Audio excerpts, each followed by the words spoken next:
All right, Jamie. Well, thanks and very welcome to a brand new episode of the RGM Experience podcast. I'm here with Jamie Webster in his hotel room on tour.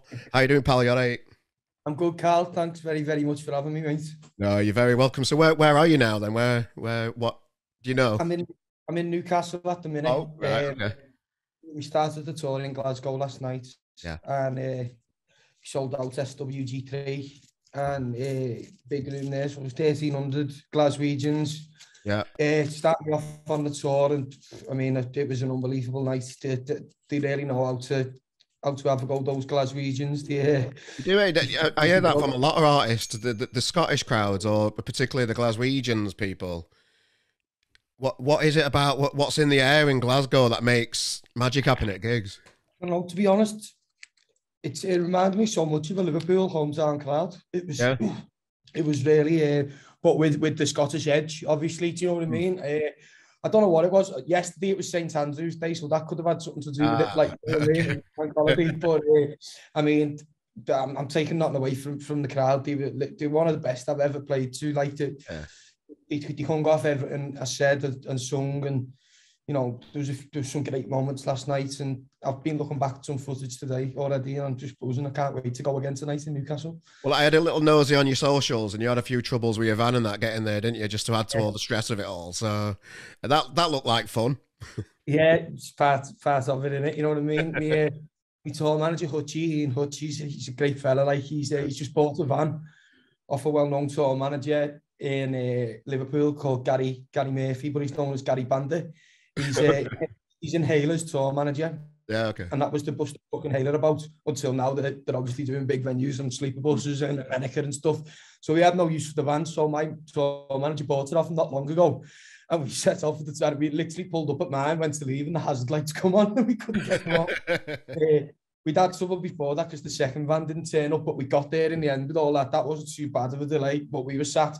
I ended up saying to all the lads, right, come in ours, we'll have a cup of tea well, I ended up flipping the battery, disconnecting the battery. I used to be a spark, so I was That's what getting I'm going to some. say. Wikipedia's told me that you used to be an electrician anyway, so I Yeah. presume you know what you're doing. I, when it comes to batteries, I do. When it comes to cars, I don't. But Right. Okay.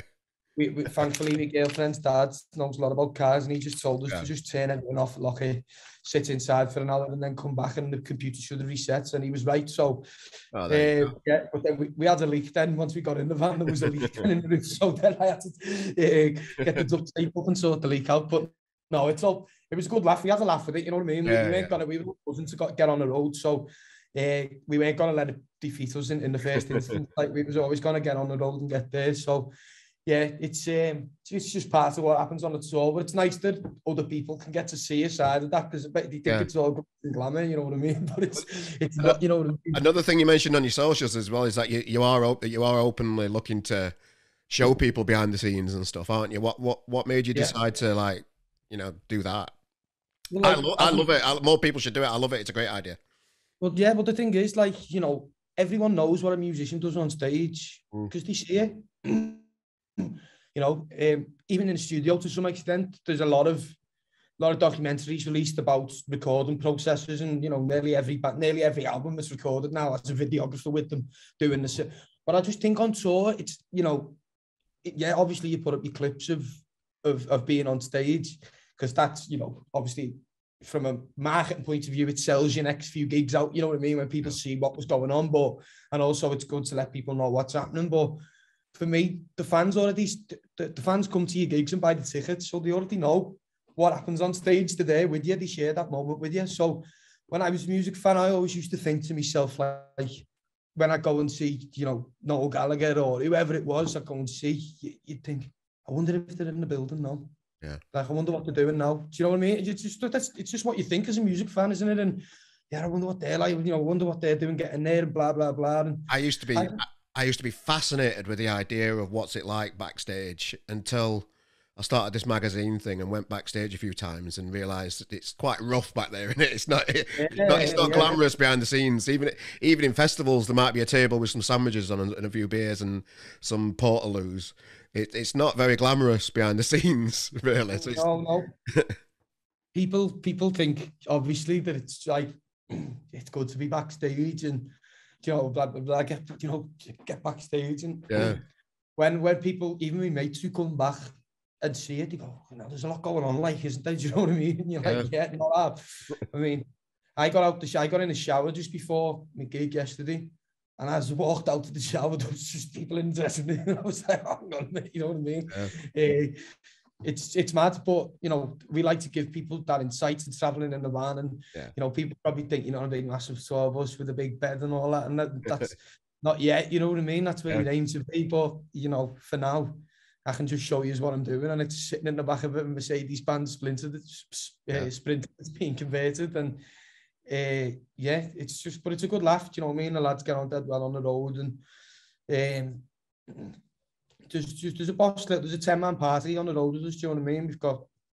There's a big firm, so it's good for people to be able to see a little bit of the dynamic of, you know, what things are like. And even also for me, you know, my band as well, who play with me, they're unbelievable musicians, and, you know, it's all under my name. So it's nice to be able to show off a bit of their personality and stuff like that, you know what I mean? Just for everyone to see, because they deserve all the credits, and they deserve just as much attention as I do, to be fair. Well, on a previous podcast, I was speaking to Andrew Cushion, who's on the rise at the minute at Geordie. I know Andrew.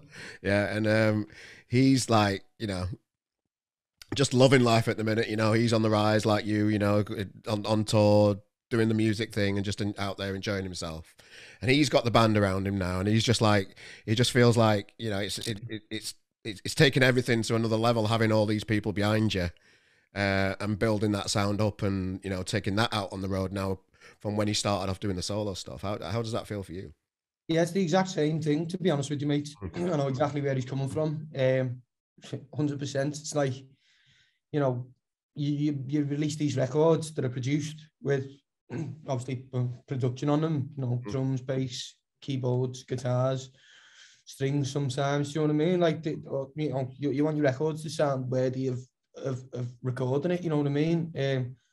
So then when you take that and then you go to a stage, which I done, and stand there and maybe try and get a bit of percussion out of just a stomp box and an acoustic guitar, but you're singing all these songs that have got so much to them on the records, and then it comes to an acoustic guitar and a voice in a venue full of people where people are talking, people are, you know, it's not the same experience. So when you have that band, you know, you've got that, like, that level of support where you know, you don't need to worry about filling all the sounds, and do you know what I mean? Like, you just do it, you just enjoy it, because the lads are there playing with you and you're playing with them, you're all backing each other up, you're all working together. It's like a socialism, you know what I mean? And it's just the best way to work. It's more enjoyable playing with other people, you know what I mean? Music was invented to be shared with people, both playing it and listening to it, you know what I mean? And I'll never look back now. Obviously there will be times where I do acoustic gigs and that,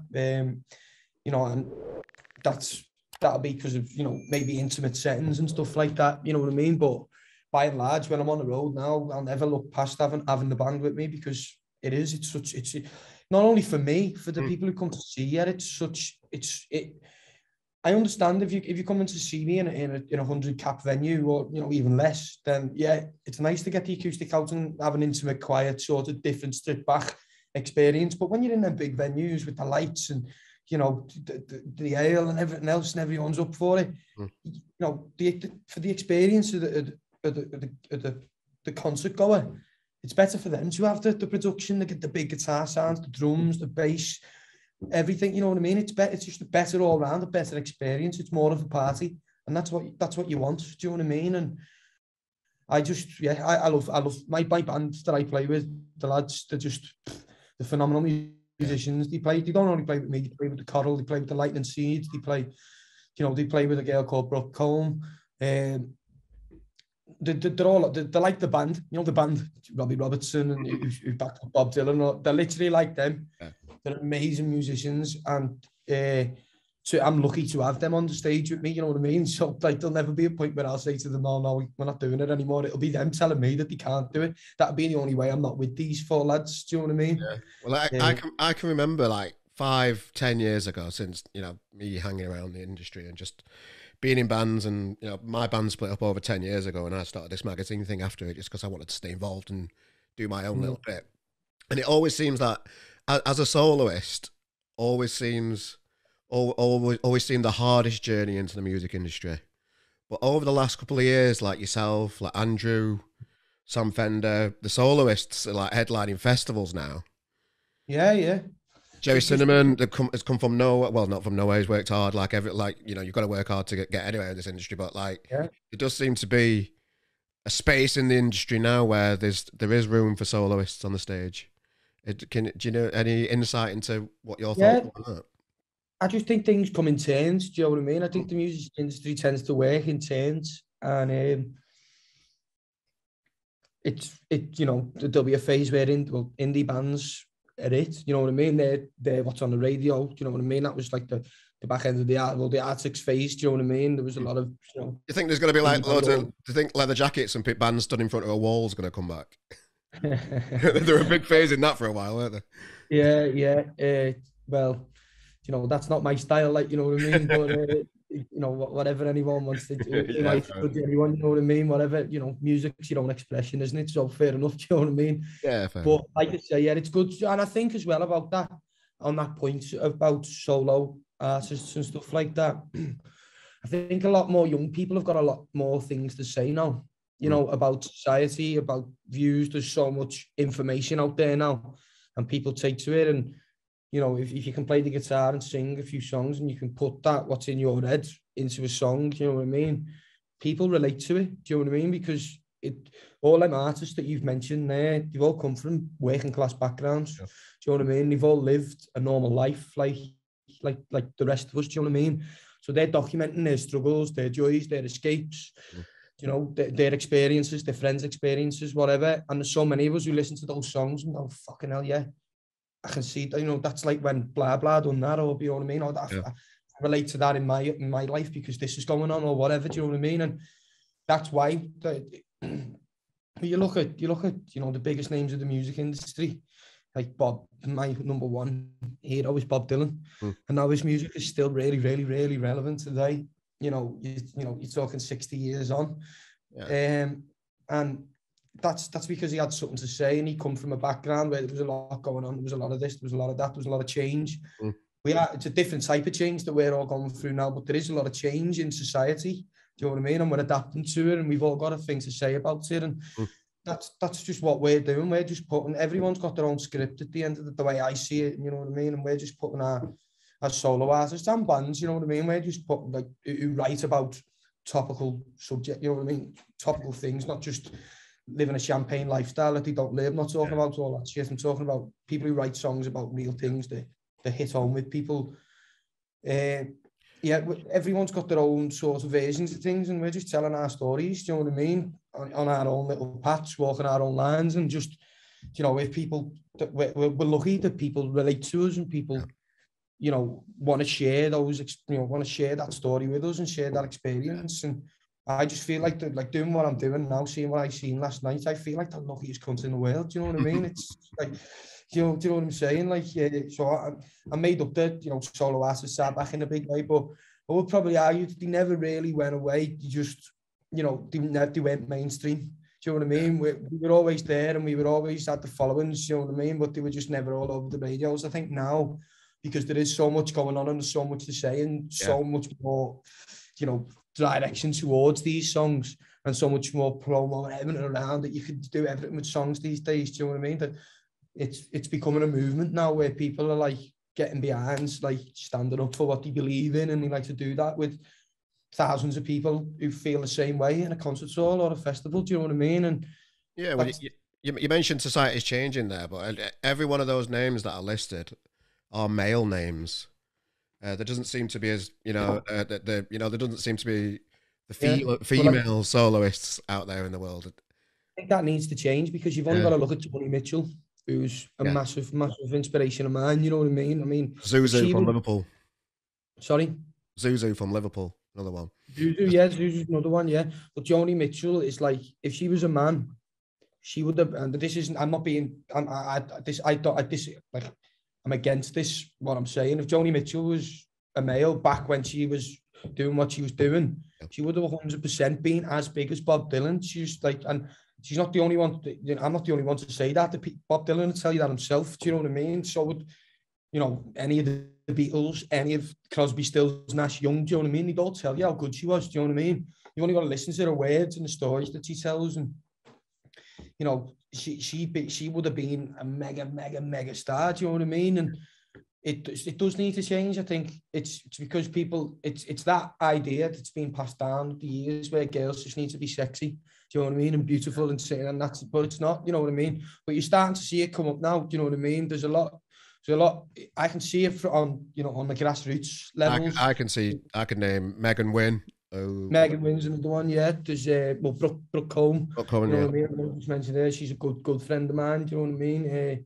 Performed with me on stage last night. We done a Talking Heads cover last night. Yeah. We're going to be releasing that soon as well, a live version of that. But she's, you know, she's amazing. There's so many now that are just scratching at the surface and knocking at the door. Just a matter of time till we see those female soloists further up those festival lineups, I hope. Yeah, rightly so. Do you know what I mean? Like, I'm a very, very liberal guy, me, mate. You know what I mean? I'm you know, you only got to listen to my music to know where my views are. Do you know what I mean?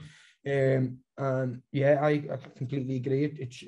It's wrong that it hasn't been more now. You know, just, you know, you talk people at the mainstream will say, what about Beyonce? What about Taylor Swift? But they're not writing for the people. They're just writing for charts. Do you know what I mean? It's like it's talking about real music that connects with people, not 15, 14-year-old girls. Do you know what I mean? Like and you know, in TikTok videos and all that crap. You know what I mean? We're talking about like proper hard hitting tunes about real things that so many girls are writing and so many lads are writing. You know what I mean? And it's, you know, and I think a lot more noise needs to be made about it.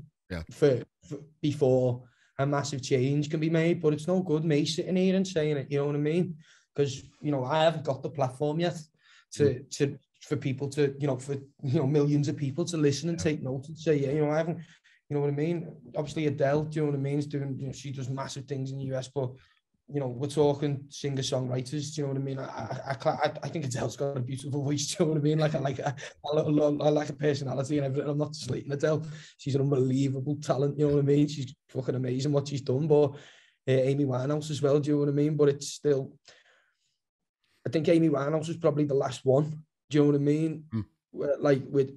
Like, you forget about Adele because all the albums are sort of love songs and it's about hate, and I suppose it does connect with a certain demographic, do you know what I mean? Well, obviously a massive demographic because she's huge, but, you know, you look into them two and they're probably the only two you could say, do you know what I mean? In the last, well, off my knowledge, off the top of my head now, besides mine, she likes the really, really pop princesses of Beyonce, Taylor Swift and all that jargon. They're the only two, and, you know, Amy Winehouse now, she's, you know, her legacy lives on, do you know what I mean? Like those two albums that she put out, they're about her life. We've all got a responsibility to shout about these new female soloists that are coming out, and I'm going to be definitely doing that through my little magazine thing. And well, I think it needs to be bigger than that, though. It needs to be what I was supposed to say before I went on the tangent, which I tend to do. Sorry, is that you know, we need the people at the very top to be standing up and saying, look, do you know what I mean? Like, I'll play this festival on the Saturday night as long as such and such is headline on the Friday or the Sunday, or as long as you put a, you know, a top, you know, let's work it out. You know what I mean? That's you know, because there's plenty out there who are good enough. There's no question about it. It's just a case of you know what I mean? Let's give it to them. Do you know what I mean? Let's give them the shot. Let's let people know that they're there. Do you know what I mean? I feel the same a little bit about myself. Do you know what I mean? I feel like my songs stand up to any that are out there at the minute, and what I'm writing about certainly stands up to any. And, you know, I feel like I should be. I know it doesn't just get given to you. You've just got to keep working. And this is my first ever tour. But, you know, I feel like that, you know, I could be up there, you know, in a couple of years' time, another album under my belt. There's no reason to say why I couldn't, you know what I mean? Especially once the second album drops in at the end of January, because that's I couldn't have been more proud of a piece of work. Do you know what I mean? And well, we're definitely going to come up to the album. I just want to rewind a little bit and just go back to young Jamie Webster. How did you first? When did you first realise that it's going to be a musical career that you're going to go for? When you were just growing up, how did you get into music in the first place? Just to rewind a little bit. Well, my mum, to be fair, my mum just, I mean, as a kid, I always loved music, like, singing and dancing and stuff as a really little kid. But my mum always wanted me, she wanted to learn an instrument, and she never really had the opportunity to get lessons or anything like that. So she bought a couple of chord books and got a guitar and started to teach herself, but she never ever kept at it. She always said that it was like a big regret of hers, and she always wanted to give her kids the opportunity to play an instrument. So, at a young age, I really liked the idea of it, but as I was learning, doing little bits, talking about 7 or 8 maybe, I was learning and I was having a go, and then once I got to like 9, 10, I just wanted to be playing football with my mates, you know what I mean? But my mum really wanted me to go to a good school and stuff like that. So she wanted me to keep learning my instrument, because she said you'd have better opportunities and better schools and stuff like that, you know what I mean?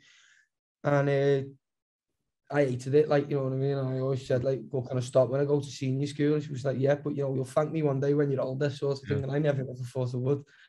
Then I went to senior school, and, first couple of years I thought I was Johnny Hardknock, you know what I mean? Walking around with a cap on my head and all that crap, you know what I mean? And wanting to fight everyone and stuff like that, but wanting to be playing a footy team and all that. And then I grew up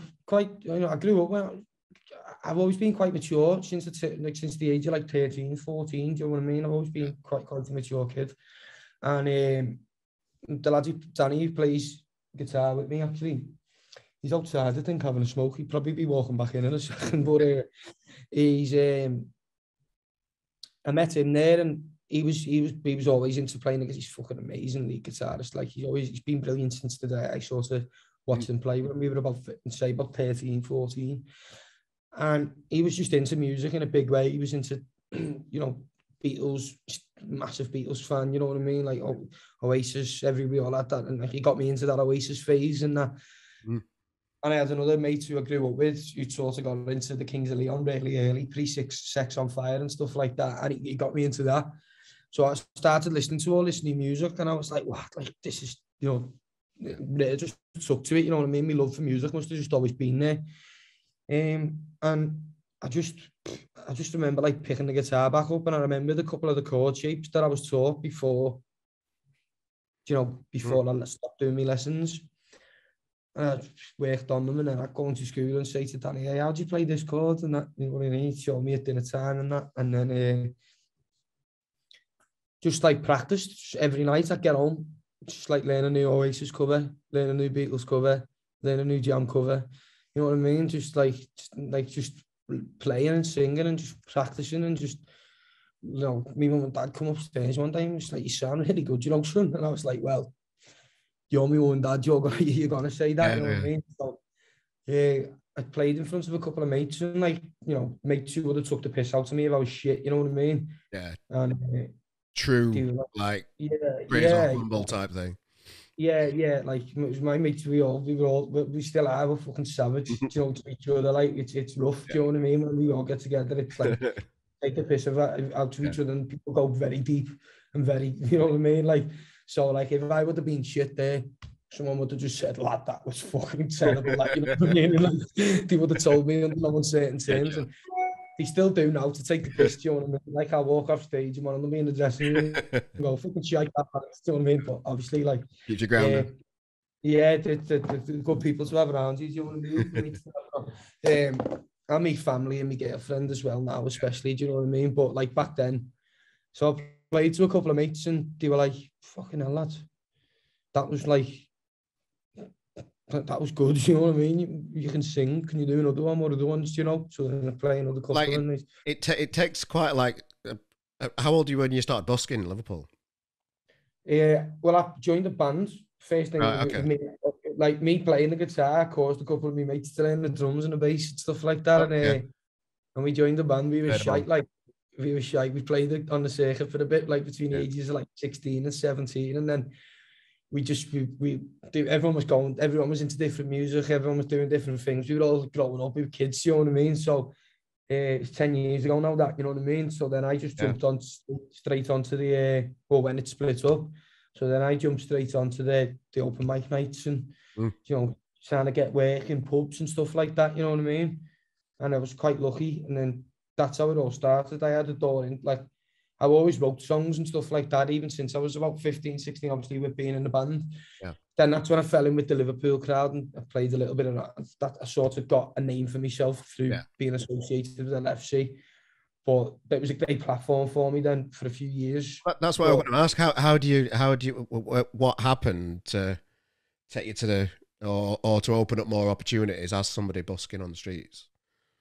Yeah, I was I was going to Liverpool games home and away at the same time. Yeah. And a few of the lads who was coming on my coach were coming to see me of a Friday night before the game and that, you know what I mean?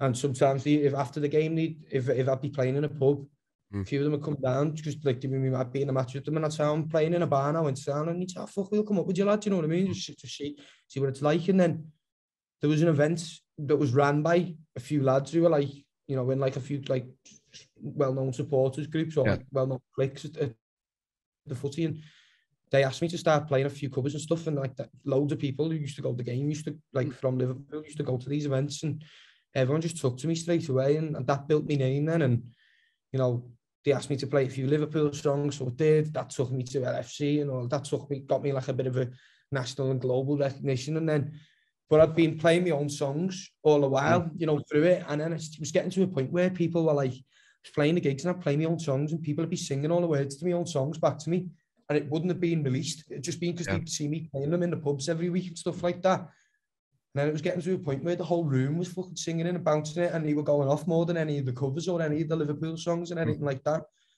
It just come to me and I was like, you know, I should really do this now, because I got, you know, a few years of doing all that. I was playing, I was doing it in Ireland, I was going around playing everywhere, doing this sort of stint of the mixture of the covers, the Liverpool and my own songs, and it was doing really well for me. Not, you know, I was still working on sites as an electrician, but I was getting about and I was experiencing a lot of different types of crowds and different types of people, and it was, you know, all obviously majority Liverpool fans, but it was still playing in pubs and stuff, so it was good.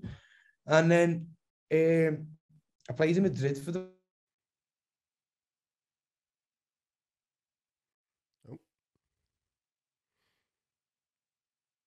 60,000. Yeah. Sorry, just the line dropped a little bit there. What did you say then, mate? Sorry, it just said. Can you hear me now? Yeah, cool. It's cool, mate. Yeah, nice one. Yeah. So we come to a point doing a gig in Madrid for the Champions League final, and there was 60,000 people there. Wow. And the head of my record label, he was there. He put the stage on for Liverpool and like got the license for them. So he watched me play in front of 60,000 people, and I played a couple of my own songs, and there was a banner at the front with Weekend in Paradise on it before it hadn't even been released or recorded. And someone had it on a banner and holding it up right in the middle, and everyone was bouncing to the song, and he was stood backstage. Like, I'd met him on the plane and I didn't know who he was, and I was talking shit to him like I am to you now. Yeah. And you know, talking about Elton John and all sorts of stuff, do you know what I mean? And when I got off the plane, he said, I'll give you your number and I might have something for you when we get back if I like you want to see tomorrow. And I was like, why the fuck are you? And he was like, oh, I'm a record label, son. And I was like, that's Andy, isn't it, mate? And, yeah, Dave Pitts, he's a fucking living legend, mate. He's a top fella. And straight after the gig, I just seen the text off my phone and it just said, that was fucking brilliant. Let's make a record. And the next week he come to me practice room and he listens to all of the songs that I had. He listened to everything, like 20 songs on a shitty couch in a shitty dingy practice room. Shows like, that's why I wanted to work with him, because he turned, you know what I mean, turned up in a Range Rover and all that. But then like he come in and they had a cup of tea out and me Yankee mug and everything, and fucking, you know, like he's just like, he's dead down to earth. Like he's come up from the ground himself. Do you know what I mean? It shows you where the opportunities are there. You've just got to grab them, aren't they? And you don't know where the next opportunity is going to come from. You've got no idea, have you, where that little spark's going to happen. Just keep doing as much as you can, keep working hard, and you make your chances more realistic by just getting out there and being out your comfort zone and getting in front of people that you wouldn't necessarily have thought of doing. You know, just let people take you down rides and open up opportunities. That's Yeah, the that's only it. way I can think of like cracking this industry or getting in touch with somebody these days as a solo artist, particularly, or even as a band. It's because it's hard work out there, isn't it? So you've just got to put yourself out there, and opportunities will happen. Yeah, well, there's a similar story about Sam Fender, actually. I don't know if you know it. He worked in a bar in South Shields, and the manager, I forgot who the manager was of now. He was a manager of Libertines, or so, it was like someone quite a renowned, person. Yeah. It might have been Palantini or something like that. And he apparently liked to drink. He drank in this bar. He used to drink in this bar, like when he had family in the area. So I don't know what this background story is of why he was in the bar, but the manager of the bar used to say, because Sam Fender used to glass collect and work behind the bar, and then jump up and do a few songs on the PA and all that. You know what I mean? So his manager obviously thought he was really good. So the manager of the bar, so he told him. He said to him one day, "Sam, that's the fella. He's the manager. Get on the guitar now." So Sam Fender jumped up and started bashing his songs out. And there he is now, do you know what I mean? Shining and absolutely taking on the world. And it's amazing to see. And yeah, I'm playing in his hometown tonight as well. Which is brilliant. So you mentioned you did a few Beatles covers. Have you watched the Beatles documentary? Do you know what? For another story about the van ties into this. Wow. The van has got 2 tellies, right? Yeah. But used to work years ago. This van's been going for like 20 years or something, you know what I mean? It's been upgraded and upgraded and upgraded, like better than the lightning scenes at it very first. And so we drummer Jim, he said, "Look, you can hook it up. I've got it on this box, do you know what I mean? And we'll watch it in the van. How good will that be, watching it on tour?" Yeah. So I didn't watch it purposely. Right. And then we got in the van and there's a cable missing or something. Oh, right, okay, so you're going to watch it. I've just started the second episode and it's fascinating, mate. Don't spoil nothing. I've heard bits. I won't say no. It's absolutely fascinating. It's every bit of it is just like, it feels like it's a film about the Beatles, but it's the real people in front of you being the real Beatles, which you don't see a lot, or they've hidden that part of them very well through the last 50 years or whatever. It's just so it doesn't feel like, I don't know, for me it just doesn't feel like we should be seeing it because it's so different and eye-opening. It's brilliant. Yeah. Funny thing is with the Beatles, I as a young lad, I was more into like Oasis and the Lars and stuff like that, you know what I mean? But now I know more about music and like I listen to a lot more of the back catalogs and stuff like that. There's no way that anyone can say that the Beatles weren't the best bands to ever walk the planet. There's just no way. I mean, they invented it. They invented it for us. Do you know what I mean? Like they paved the way for the likes of me and the likes of you when you were in a band and you doing this. You know what I mean? They opened the door for us all, and like the boundaries that they pushed and like what it was with the Beatles, what I really now, I've watched loads of documentaries on the Beatles, do you know what I mean? But I haven't seen this one yet. I've watched like all the YouTube archives and shit like that. But, like they done everything. They were on top of the world and they set a standard for what music was. And then every time they do something else, they push them boundaries. Like, but no one knew about those boundaries. They created they kept moving them and creating them themselves. Like, is it on Lucy in the Sky with Diamonds and it all goes mad? And they told George Martin to lower the voltage of the incomer to the building to make this like, and that was like that was just like, it's mind blowing to think of that. And like they were saying to him, like put it up into the red, and he's saying no, it's we can't have it it's going, like put it up more, and he was saying no, put it up more, and that was the distorted guitar. Do you know what I mean? Like that was when it went up into the red, and that's the sound that they made, and like they it was there, like, because they were like, what the fuck do we do next? Do you know what I mean? And he just kept, and they're just pioneers, troubadours, legends. Do you know what I mean? Like, and they made me a better guitar player, because as soon as I'd learned Blackbird on guitar, then I could start to finger pick a little bit. Yeah. So I think they improved the whole community around everybody in music. They just made it better in tiny little ways for some, but in massive ways for others.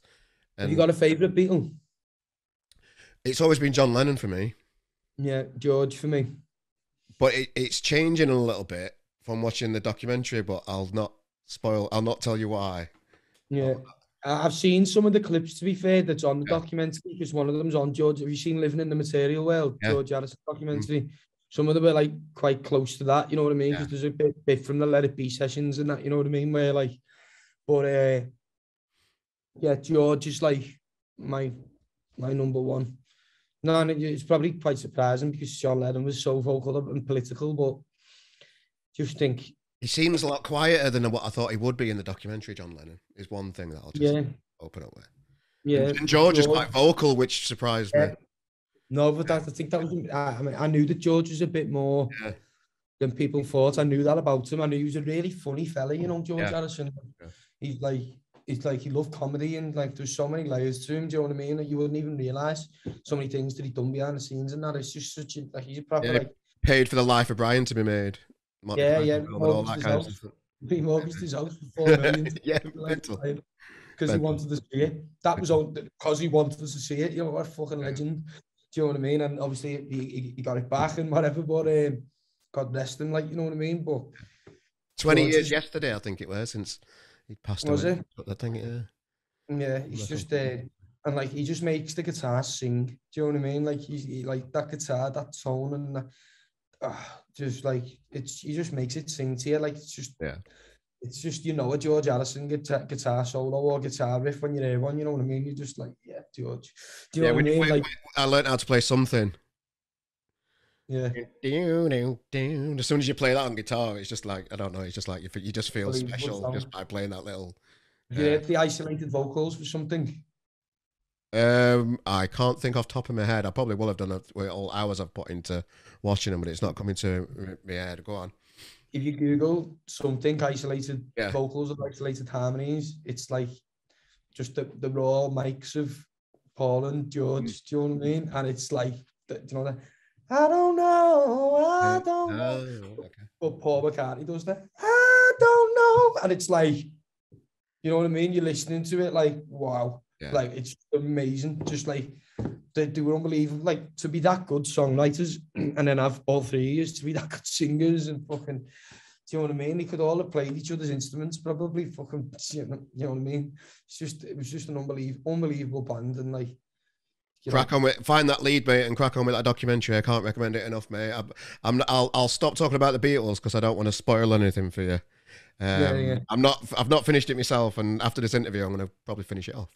But you've got your first album happened then. How do you reflect back, looking on We Get By, and looking back on it, number 6 in the charts? How do you reflect on like having an album in the top 10, mate? Well, I think when I signed a deal, we were looking for the top 50, maybe top 40. If we got in there, that would have been a good announcement. And just as the pre-sales came in, it was just, I was blowing my mind. And then the week of, we entered in the top 3, and like, yeah, we'd be lucky to stay in the top 20. Do you know what I mean? Really, by the way it works.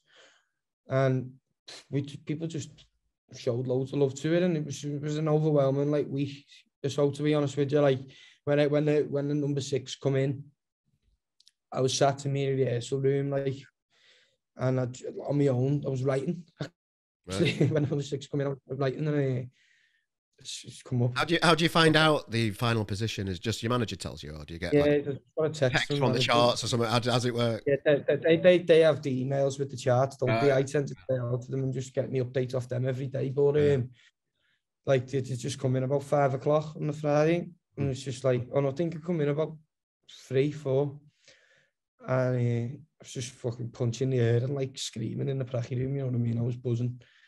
I just tearing up a little bit thinking about it, to be honest with you, lad. It was we had a good night as well, do you know what I mean? To celebrate, had a big party, and it was fucking, it was a nice time. And then what followed wasn't too nice though, because it was the second lockdown, and it was really tough then, because I really wanted to, since my first single was released, I haven't done a proper tour, and that was November 2019. I've done a mini tour, like 3 dates, and one of them wasn't even with my band, it was an acoustic one. So it was like, it wasn't just, wasn't what it is now. And I'm just, just blown away by the whole thing, and to be able to now, this is the We Get By tour. I think I've got my lanyard on here. We Get There we By go. tour. But yeah, it's just it's been phenomenal, the journey. Like, you know what I mean, seeing so many people just grow to it, and like playing the gigs that I've played now. I've played a number of home sound shows, big ones, and just seeing all those people singing songs back to you. It's just it's the best drug in the world, mate. I'm telling you. Do you know what I mean? I can imagine you've not messed about bringing your second one out as well in 28th of January. Moments. Yeah. Well, it was we had me and the label and the management had a chat. Yeah. Obviously, after once this second lockdown come in and the tour wasn't able to go ahead, and it was, you know, it looked like it was going to be a year or so out. So, which it was. So, come to the point of just like saying, you know what,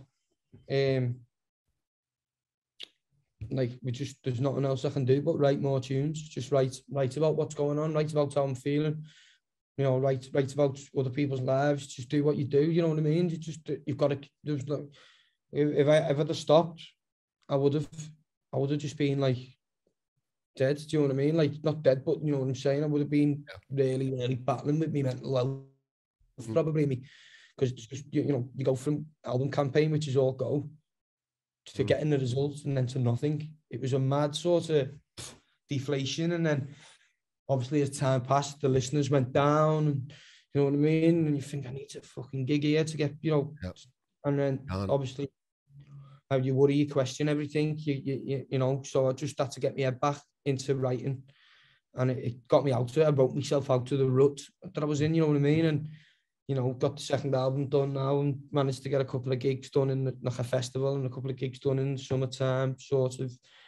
And then finally here, like, you know what I mean, at the tour. I just can't wait. And obviously after Christmas, end of January, the new album's in, recorded at Rockfield, recorded with Dave, produced by Dave Eringer, who works with, you know, obviously the Manic Street Preachers. He's worked with Tom Jones. Yeah, he's worked with The Who. What kind of words of wisdom did they lay upon you then when you took your new songs in to record, and what kind of influence did the producers have on you? Well, the good thing was, me bass player Tim, he's a great producer himself. Right. So when we do demos, they're really good quality demos. Do you know what I mean? And he's got a great ear. You know, the guitarist, he's got a great ear for the melody. The drummer knows what he's doing. Do you know what I mean? Like, more than knows what he's doing. He's the fucking best drummer I've ever seen with my own eyes, personally. Do you know what I mean? So, and I obviously know I have a direction for how I want things to go. So, we do most of that work ourselves, to be honest with you, in the demo studio. Okay. And then, obviously, we got to Dave, and he was like, "Look, these demos are great. There's a couple of parts that I think could be bigger here and there. By and large, I wouldn't change any structure. Wouldn't change too, like, hardly any of the parts. Yeah. And I just think we need to record it live." That's what he said. I think we need to capture you as a live band, which is what you are. It's a sign of a good producer, that, isn't it? Just taking a seat back and say, "Look, this." Yeah. He come down and done 2 days pre-production with us. Yeah. And he come down to Liverpool, watched us in a practice room for 2 days. It was just like, right, think about this, think about that. You know, I see he's at Rockfield, and he's a lovely fella. He's a fucking legend. And like, what it was with him though, he dressed the studio up in like fucking lights and shit like that, and it was a boss vibe. Do you know what I mean? And he's a top fella. Like, the drum kit was all covered in lights, all the like mic stands. And it was fucking boss. It was like being in like a fucking grotto or something. You know what I mean? Like, in a dark fucking zenny fucking grotto. Like, it was amazing. Do you know what I mean? It was just like, and 15 yards from your bed. It was just perfect. So yeah, Dave Eringer is make no mistake. Yeah, cool. Well, we really appreciate at RGM. We just love watching the journey of an artist, and we really appreciate your time, Jamie, today. I know you need to get off because you've got, you know, this big gig for the Geordies tonight.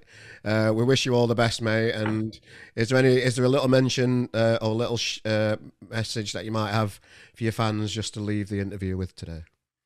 Just thank you for everything, really. I can't thank you enough for supporting me on the journey and putting me where I am right now, because I wouldn't be here without any of you. And secondly, if you like the first album, you'll love the second one. So please pre-order it, listen to the tunes, tell your mates, and get down to one of the gigs. You Yeah, can't miss. I'll put the pre-save link on the episode of this podcast. I'll tag you into it, mate. Jamie, really appreciate your time, brother. I love watching the journey. I love the band. Keep up the hard work, mate. And we'll see you again in the new year when it all kicks off again and your new tour and your new album and everything. Can't wait to see how you go. Carl, lovely to speak to you, mate. Thanks very much. Cheers, pal. Thank you.